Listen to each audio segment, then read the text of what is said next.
your first video, it got around 9 lakh views. The reason why Kubernetes became very popular, anyone who is learning DevOps, Kubernetes is something that they should definitely focus on.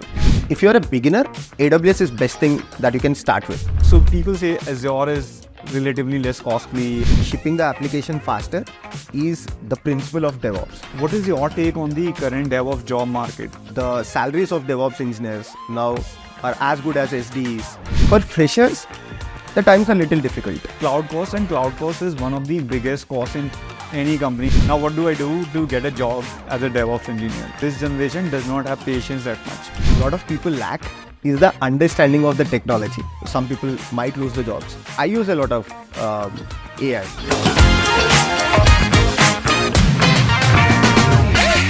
Hi Abhishek, welcome to the show. How are you doing? Hi sir, I'm very good and pleasure to be here. All right.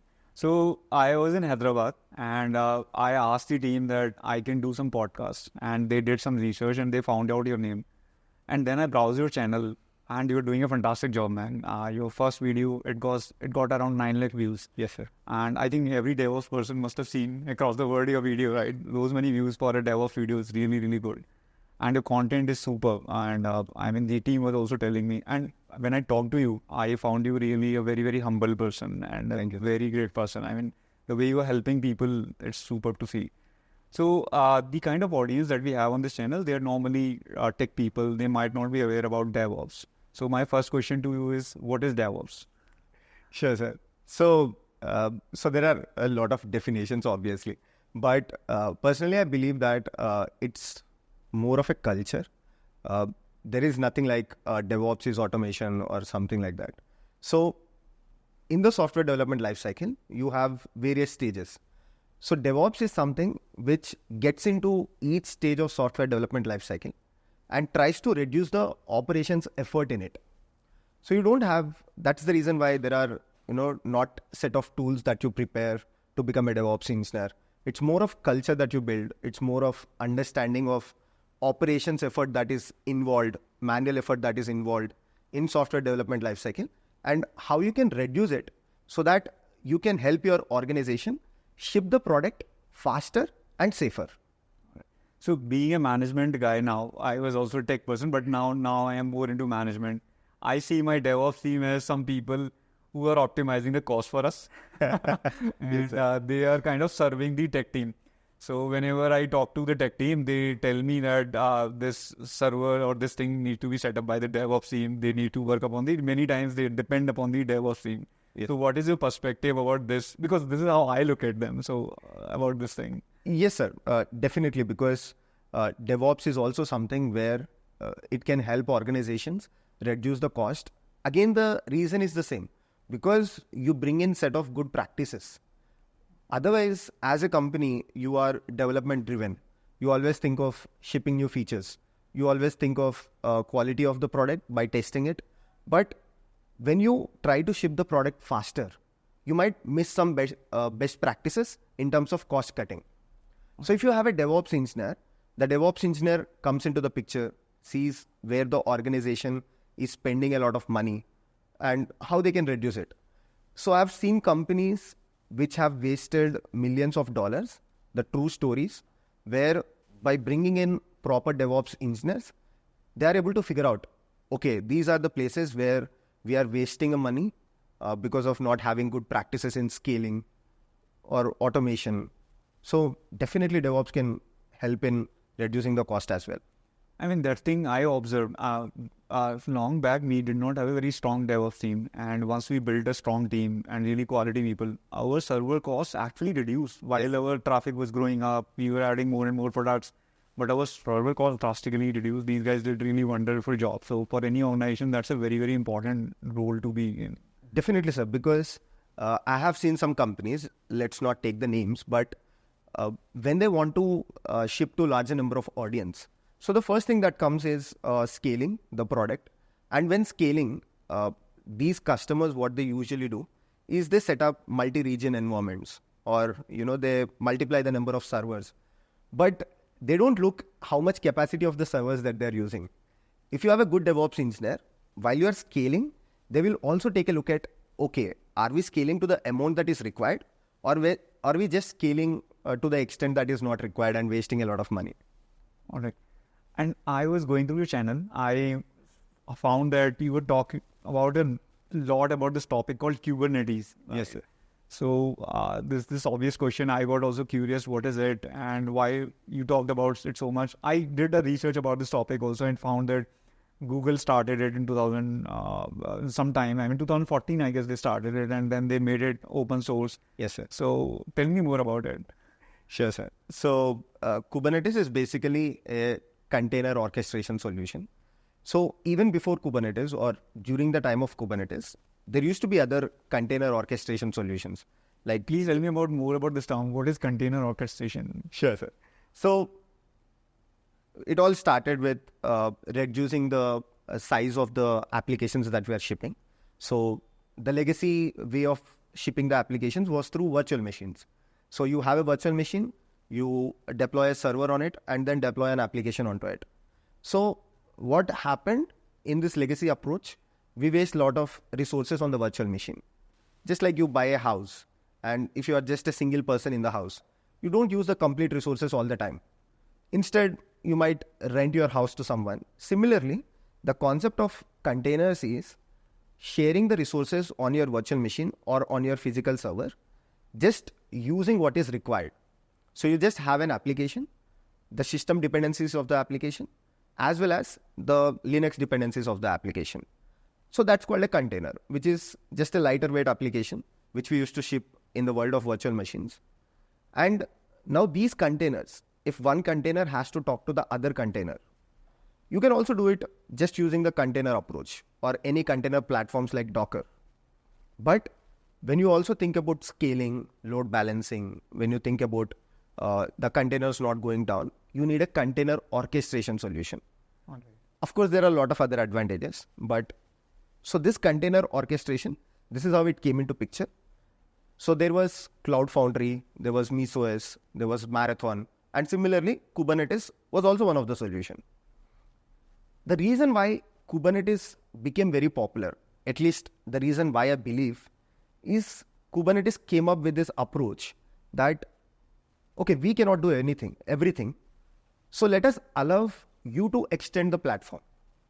So they have created something called custom resources, where if you need solution that we don't support, you can also help us. So we have something called as custom resources. You can understand it as an interface where we support you adding any type of extensions, plugins, so that you can add advanced load balancing, advanced security.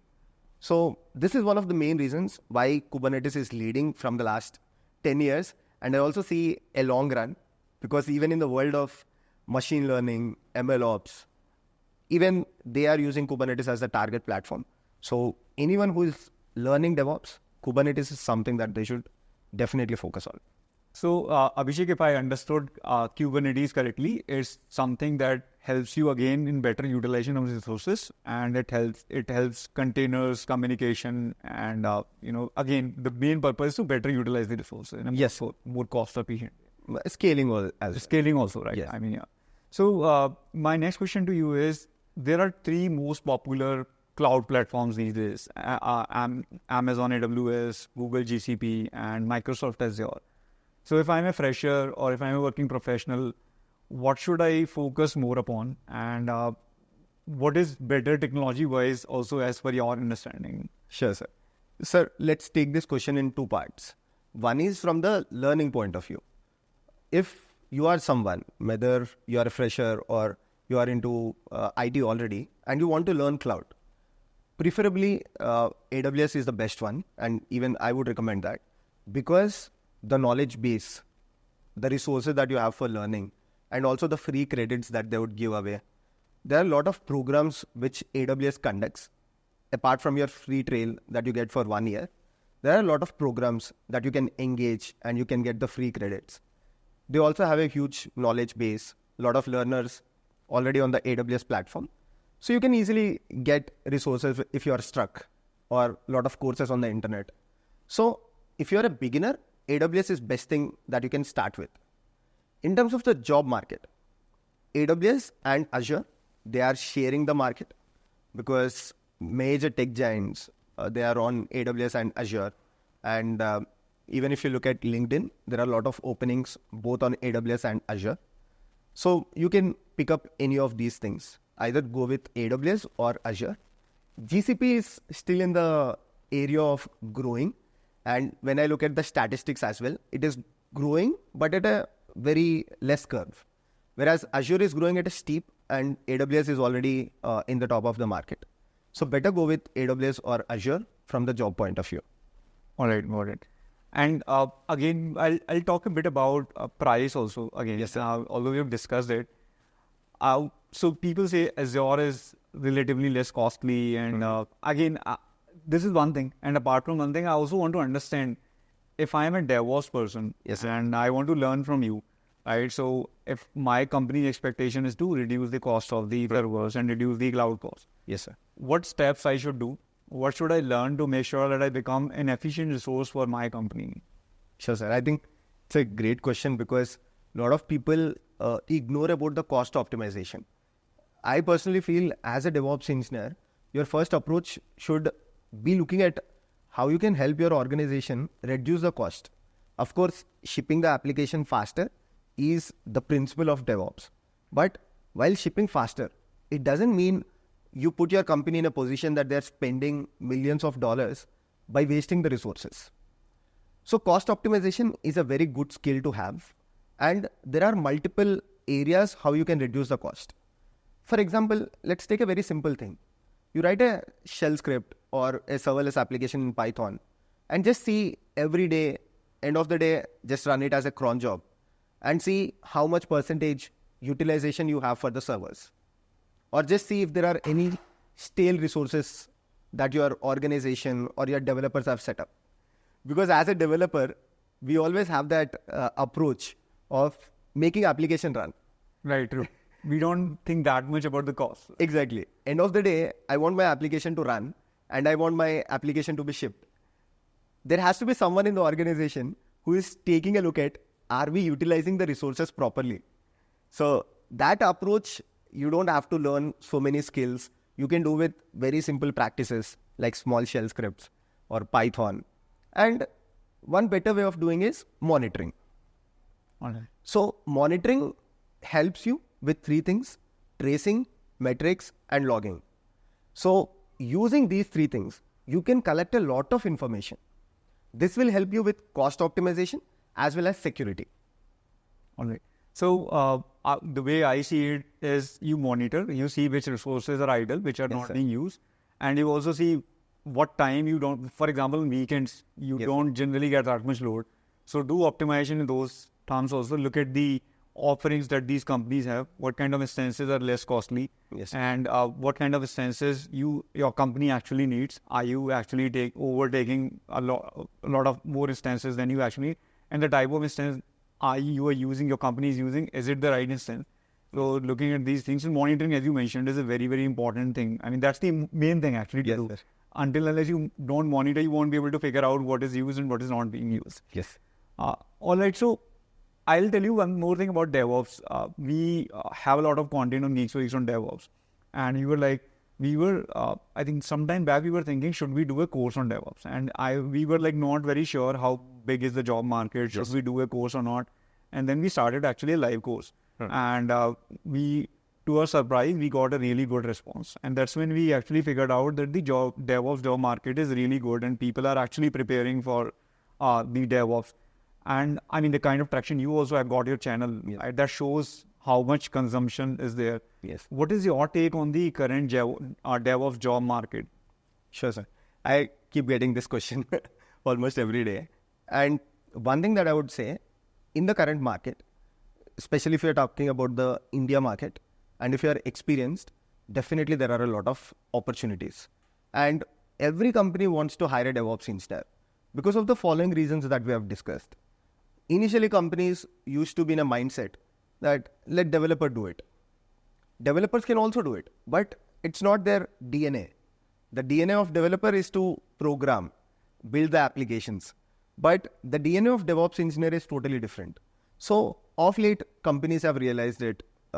Even companies which did not have DevOps culture, they started investing in DevOps culture. And the salaries of DevOps engineers now are as good as SDEs. So every company is hiring DevOps engineers, and they are not asking developers to do these things, instead building a DevOps team.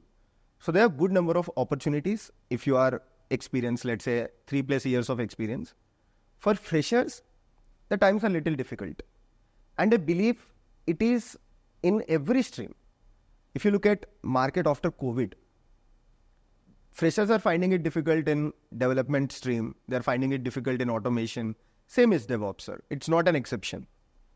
Now, you mentioned about freshers, and I completely agree. The DevOps, because as a management, I also see this team who is helping us in reducing the cost, and I've seen it happening. Yes, sir. Once we got a very good DevOps in our cloud cost, and cloud cost is one of the biggest costs in any company. Apart from salaries, rent, the third highest cost our company has is the cloud cost. And if there are people who can optimize it, I mean, nothing better than that. If you have a good, strong DevOps team, that's why I think there are so many jobs about the DevOps, because it directly helps the management in cost optimization. Now, obviously, so we now understand there is a very good job market, and you mentioned about the freshers also. So my next obvious question is, if I am a fresher, Yes, I am a BTech student, I now, following you or following some courses, I now understand that DevOps is a very good field. Yes, sir. Now, what do I do to get a job as a DevOps engineer? Sure, sir. So first thing is, it might take a lot of time. Firstly, people who are subscribing to it understand that it's not that, I want a job in 30 days. You are not going to get that. Because there are so many tools, there are so many technologies. And like I told you, it's a culture that you have to build. And to get into this, you will take a lot of time. So the recommended roadmap is start from the basics, like understand what are the virtual machines, what are physical servers, what is virtualization. From there, you can start learning about version control system, then understand about continuous integration and continuous delivery, then focus on containerization, container orchestration, monitoring. So all these things will take a lot of time. If you just think that I'm going to subscribe to any channel or buy a paid course, I will learn DevOps for 30 days and get a job. No, it's not going to happen. So it will take time. There is a very good roadmap on my channel as well. You can get the roadmaps from the internet as well.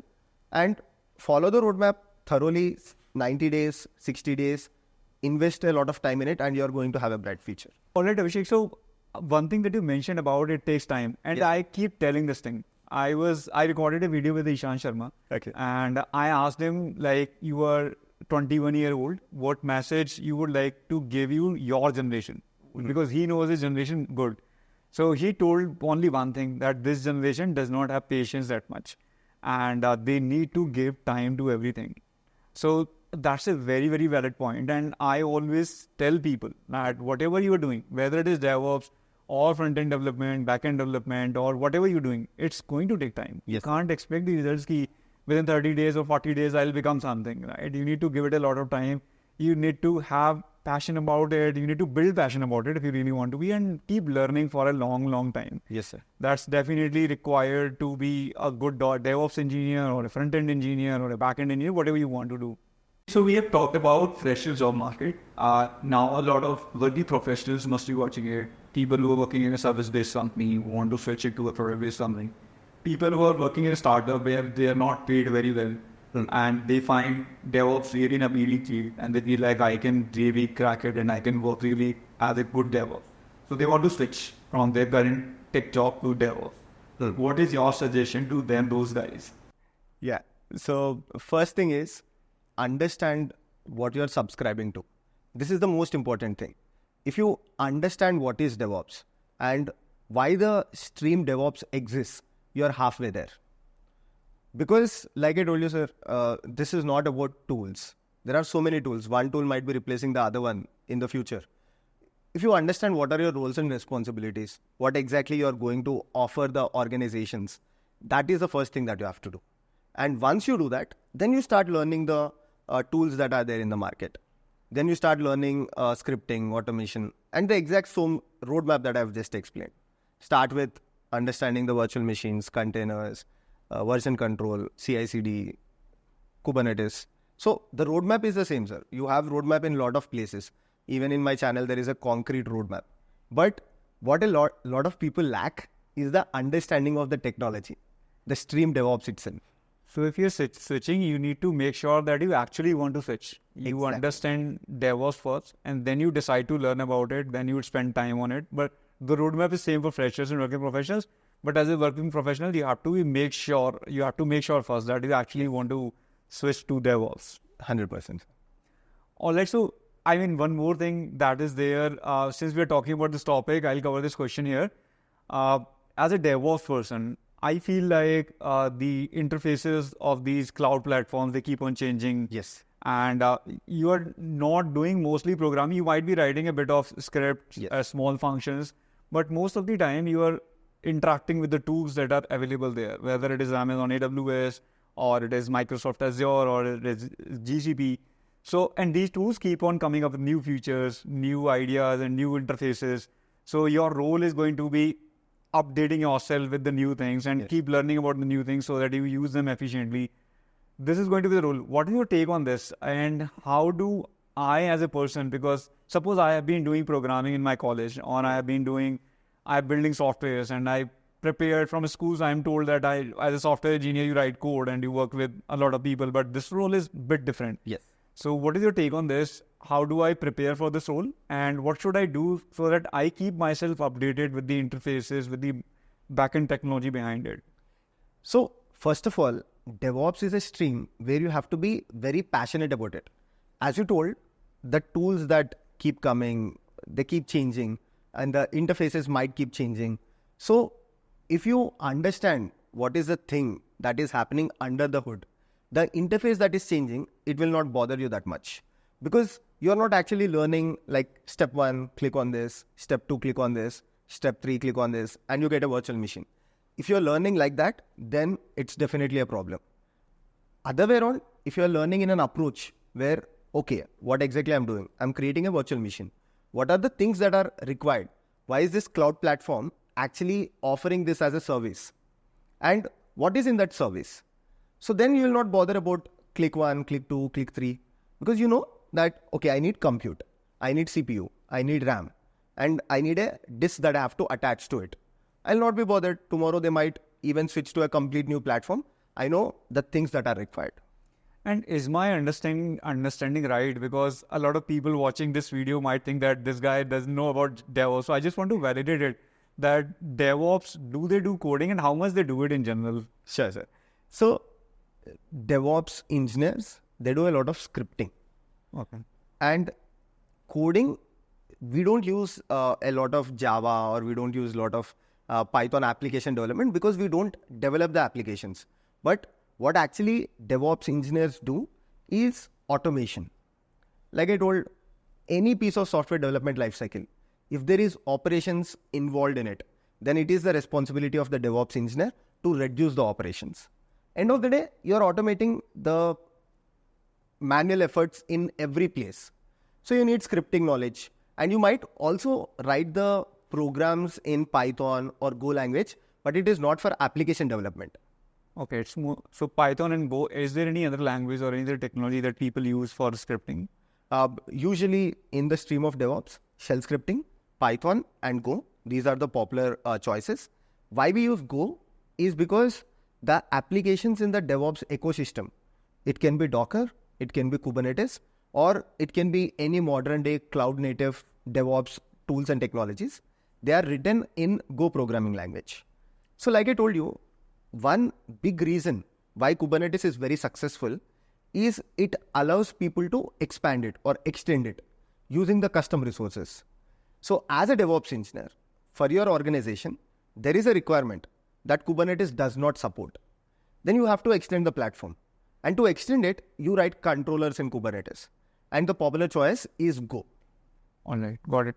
So mainly it's all about automation that you do for your company. You're not writing softwares for the client. Yes. But you're writing for your software team. You're doing the automations. You're writing the script, and these scripts are written in shell script, Python, and Go. And wherever you feel that you need to write controllers or you need to write something which helps in automation, that's where you fit in and you write the code.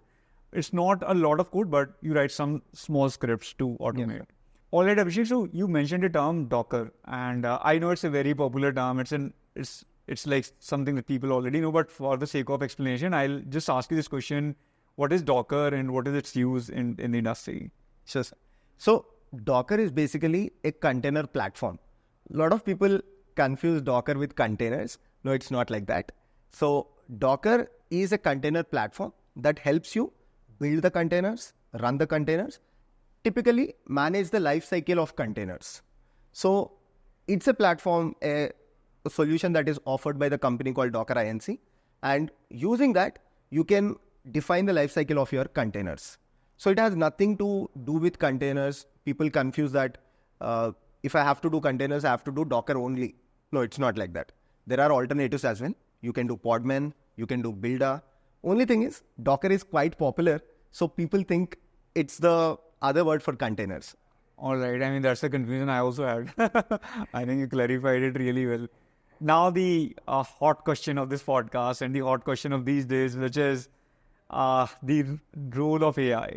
Right? Everybody is worried. A lot of people are worried. Although people are kind of settled now because ChatGPT it came in November last year. Yes. And it's already more than 1.5 years, and it has not replaced so many jobs, right? People are thinking it will happen in 2 years. So my next question is to you is, what will happen if AI takes over, and would AI take over the software jobs?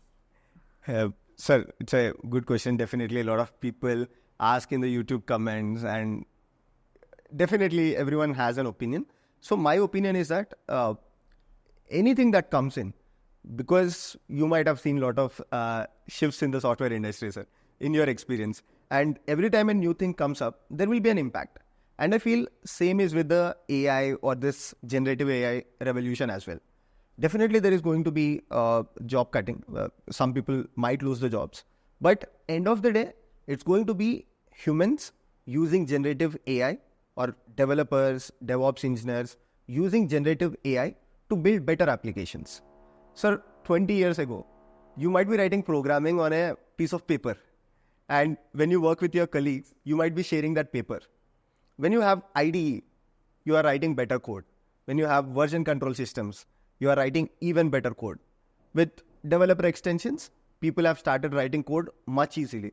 With generative AI, again, developers will write code much faster. DevOps engineers might ship applications faster. But I don't see it as like replacing all the DevOps jobs or replacing all the developers. It's going to be we who are going to use them.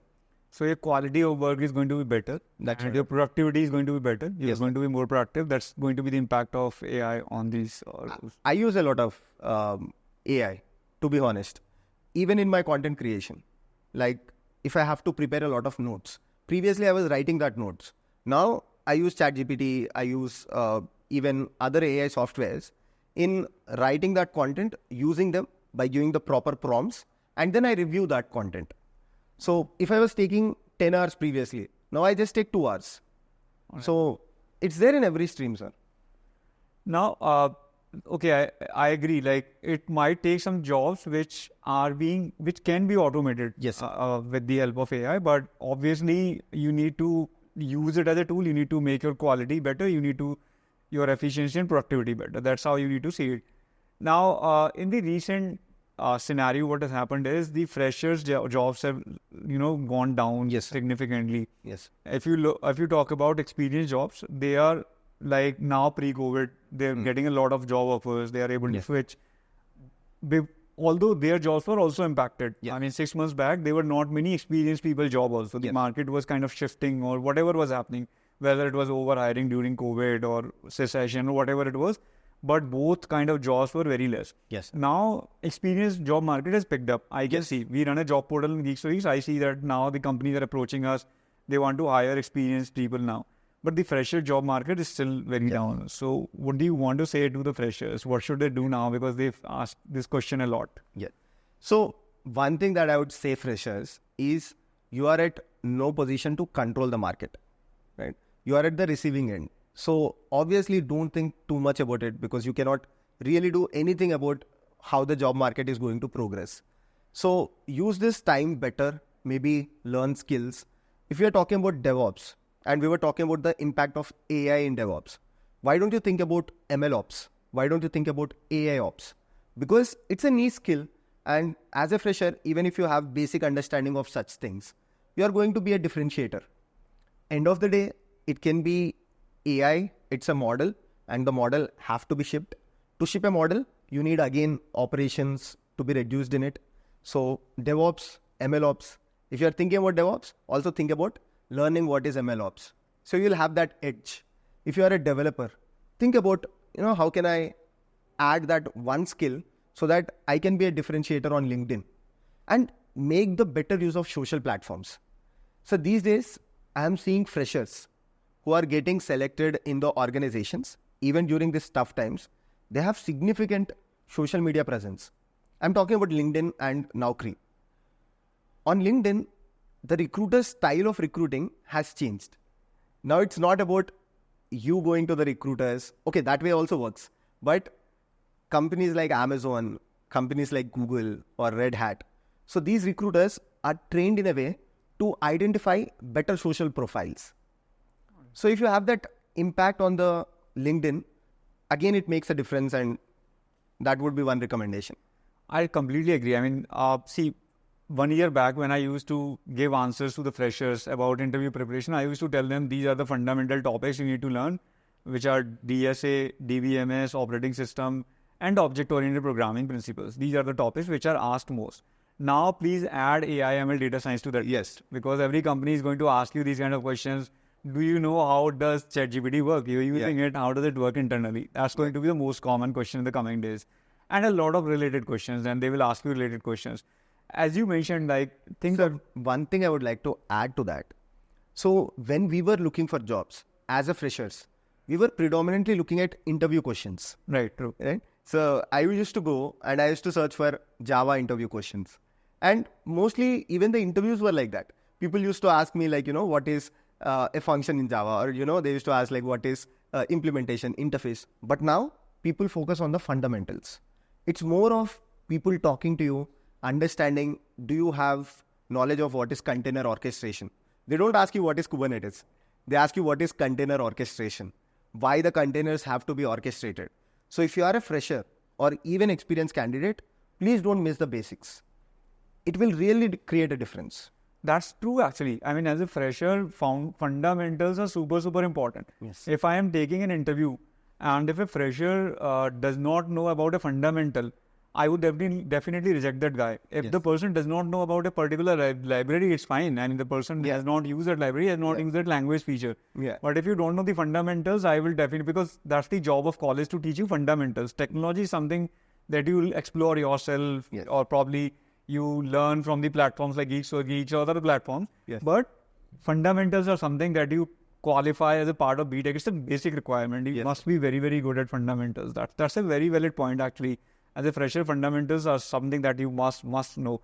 So you mentioned about a term called ML Ops. I would like you to define this term more and tell me difference between DevOps and ML Ops. So definitely I would also like to use this as a medium, because there is not much about ML Ops on the internet.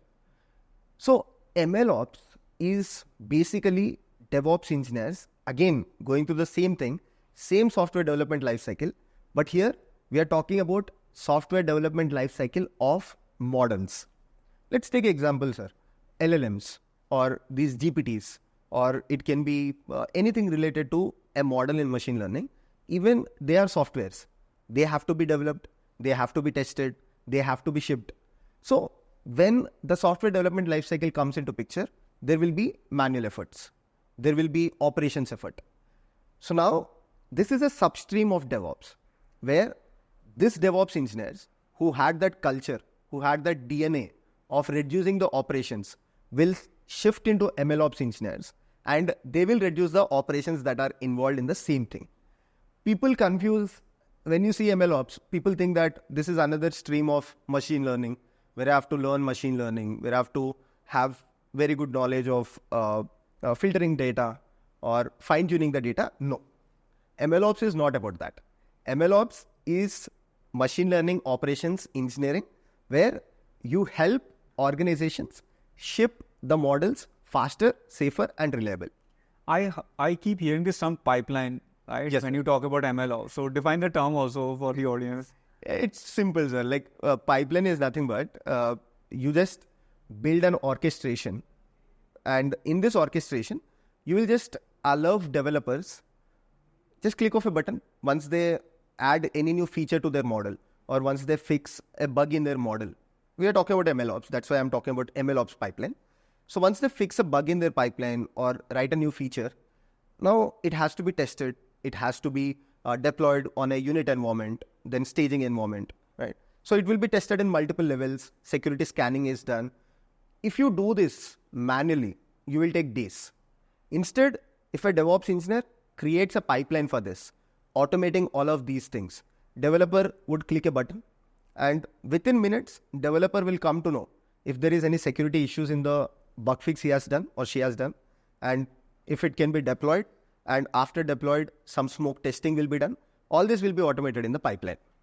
So I get it now. I think ML Ops is like DevOps for models for ML projects. 100%. 100%. That's how you define it, right? 100%. So that's a very nice explanation. I could understand it really well.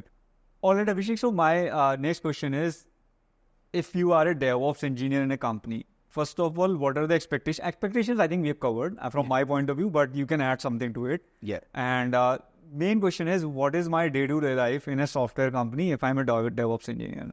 Yeah. So, sir, this differs from people to people, organization to organization, because, different companies have a level of DevOps that they have implemented. So if you are joining in an existing team, and if your role is to just work for that existing team, then you will be defined to the practices that they are doing.